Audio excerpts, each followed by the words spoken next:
So, famously, Apple made all their profits in Ireland. Yeah. Yeah. Yeah.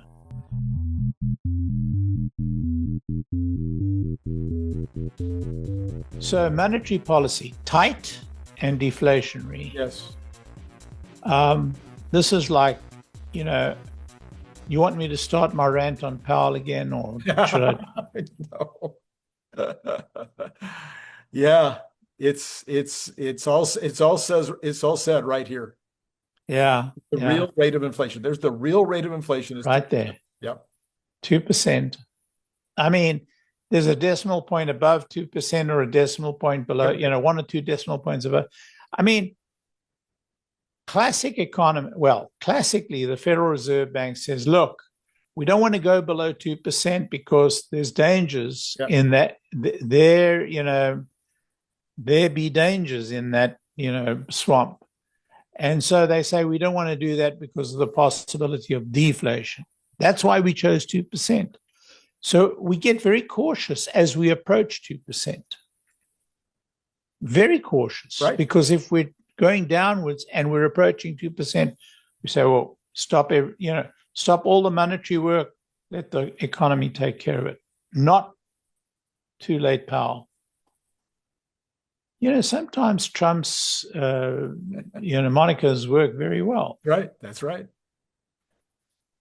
So we've been building a deflationary narrative since 2009 because of this yield curve inversion stuff. And 3-year rolling recession affecting manufacturing, housing, low middle income consumers. Fed rate cuts may steepen the curve, but failure to exceed 150 basis points, 1.5%. Yeah. Would it reinforce deflationary expectations? So Kathy's really laying down the gauntlet here. Yep. By the way, I believe that we've been in I guess I've said it like 15 times so far, but I'm going to say it again. I believe we've been in a recession, real recession, not a rolling recession. We've been in a recession with the exception of 10 companies at the top of the... Right. So inflationary outlook heading to 0. Current CPI at 1.9% despite tariffs. Projected to reach 0 or negative in coming years. Innovation is inherently deflationary. Look, the greatest years of innovation in this country were the railroads, all the way to electricity, all the way to the telephone, all the way to, automobiles and airplanes. Automobiles, airplanes, the internal combustion engine, that was the greatest period. And there were years of deflation in those periods. Mm-hmm. So we have M2 velocity declining with labor participation. And we have global deflationary forces in aging demographics, technology adoption, debt overhang. This Fed is going to be so sorry in history that it didn't move earlier. And, one of the things they're paying attention to, we've talked about this a little bit, Larry, on various other shows.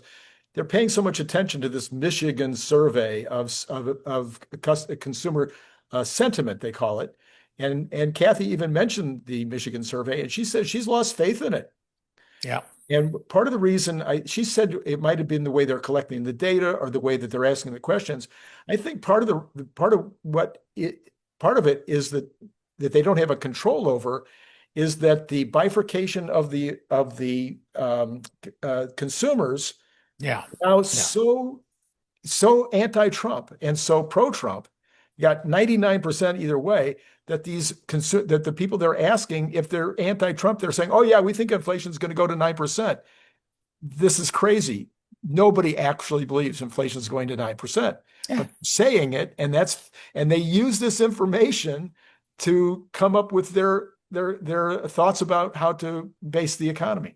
In this modern age, why are we relying upon some sort of poll Right. for our economic information? The data's there. The data is all there. Our data's available. We should get, and there are guys who have that hard data and produce it. Yeah. We got Zillow. We got Trueflation. So many, I mean, holy mackerel. It's so easy now.